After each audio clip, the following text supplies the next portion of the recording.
Hey guys, how's it going? It's 8-Bit Eric, and I have some really fantastic news, guys.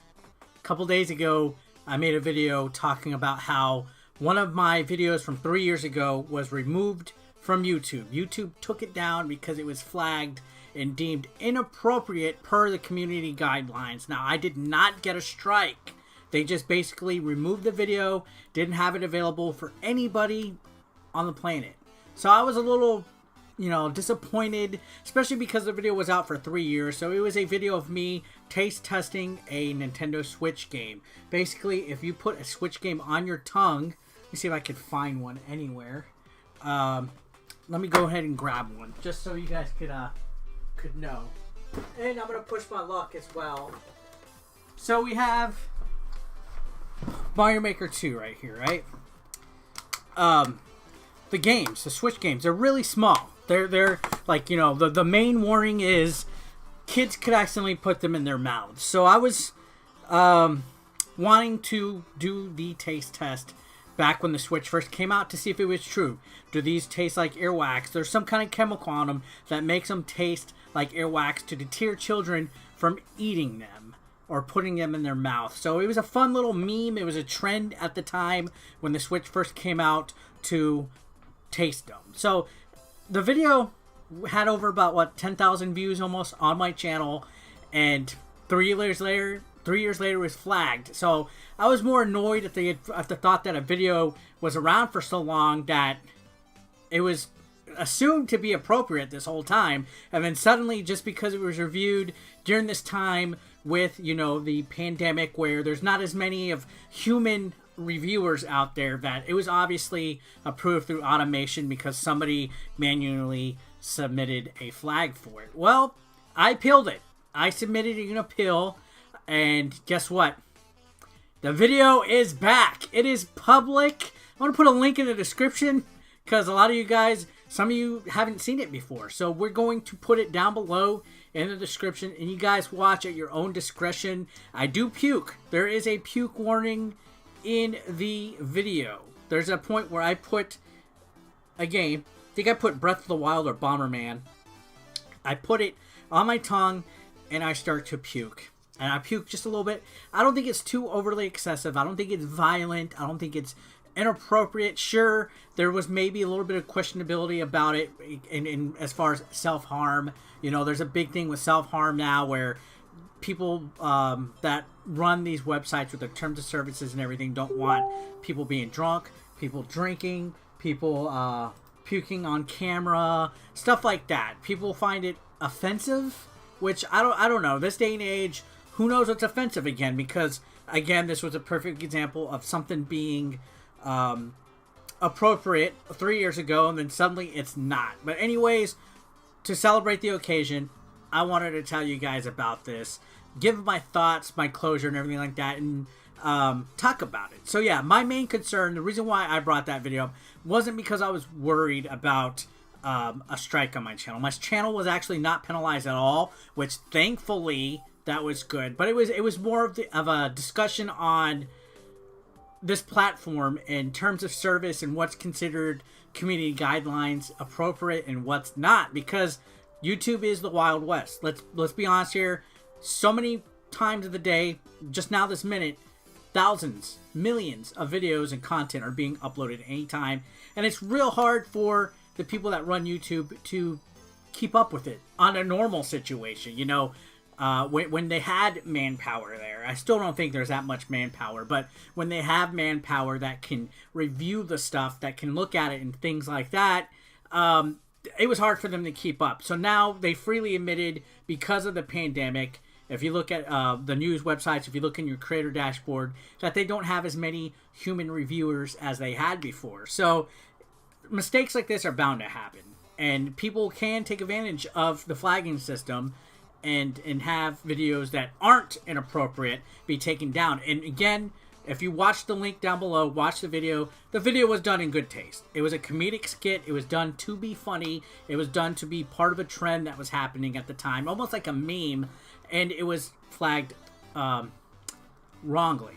Thankfully, it was brought back up, but that brings back the situation in regards to Other issues, why a video might be flagged, why it might be deemed inappropriate, is if it has slander on somebody's name, targeted harassment, where if somebody's just continually beating down on somebody, using somebody for clickbait, even though the topic of the video isn't about them. We're all guilty of that, clickbait Eric here, but I never do it in a malicious way to paint a certain image towards an individual or anything. So that was part of my concern, was the lack of human support as far as them being able to review it in this time. It's just, you never know what you're going to get with YouTube as far as guidelines go. Again, because what's appropriate 3 years ago may not be appropriate today. So I wanted to sit down and thank you guys. We did it. We made the appeal, and we got the video back. And there was a pretty good response in the comments of the last video. A lot of you guys had my back, and you guys had the support. You guys were like, well, some of you guys said you can understand why the puking was flagged or everything. But honestly, that was the worst thing about the video. Maybe in the future I'll learn my lesson, or maybe I won't, because I do believe that it was still funny. But I do appreciate all of the support that you guys had for me in that situation. Actually, throughout the years, I sent a tweet out earlier today, an update, if you guys hadn't seen. I really do appreciate the support that you guys have had throughout the years.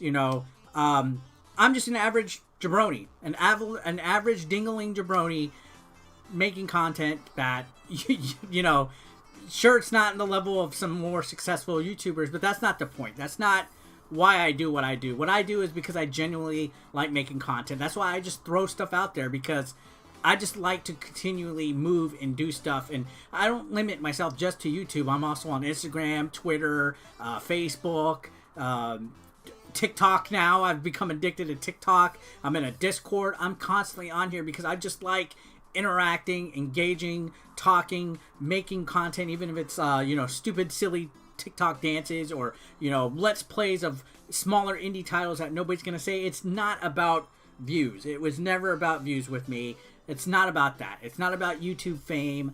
And that's why I feel overwhelmed with the support. If when people write me, or when people are watching the streams and they thank me for the content that I do and stuff, it's like, wow, because I personally don't see myself in that regard. So it definitely is humbling. It definitely is rewarding to hear people say that they enjoy watching stuff, that I pulled them through dark, depressing times, that they watch my channel with their kids. That just blows my freaking mind. I've gotten recognized at work. Previous jobs I've had in the past as well, I've gotten recognized. I've had people recognize me at Disney World. Just walking when I lived in Los Angeles, I've had people come up to me and say, hey, I watched your channel before. That's just amazing to me. Even outside of YouTube with like the wrestling that I do and stuff like that, I never ever see my light as somebody that thinks they're bigger or more important than they are. So for the backbone of you guys supporting me in situations like this, no matter how small they are or not, to me, it's like a mountain of support. So to celebrate the video being back up and you guys being awesome, I just wanted to thank you guys. And I wanted to taste my Super Mario Maker 2. So we're going to do a brand new taste test. And we're going to try it right here, guys. So on the count of 3. 1, 2, 3. Here we go. Ah! Oof, man. I made sure not to puke that. Oh my god, it's bad. My saliva mixed with the chemical and it's going down. You guys, you haven't lived until you tasted one of your Nintendo Switch games, because it really does taste. Ugh. I'd rather lick the bottom of Super Mario Bung than taste that earwax flavor. And yeah, I know some people are like, I've never tasted earwax. Try it. Take your pinky, taste the earwax, taste the game. It tastes just like it. Anyways, guys, once again, I really appreciate all the support that you guys have given me throughout the years. It means a lot. I like to have fun making this content. And no matter how big or small you guys viewing my videos, I'm always going to be here making it. As long as there's one person supporting me, I won't go anywhere, and I hope you guys don't either. I appreciate y'all. Thank you so much. Stay safe. And subscribe if you're brand new. Leave a like or a dislike, because I like you haters too. Peace out.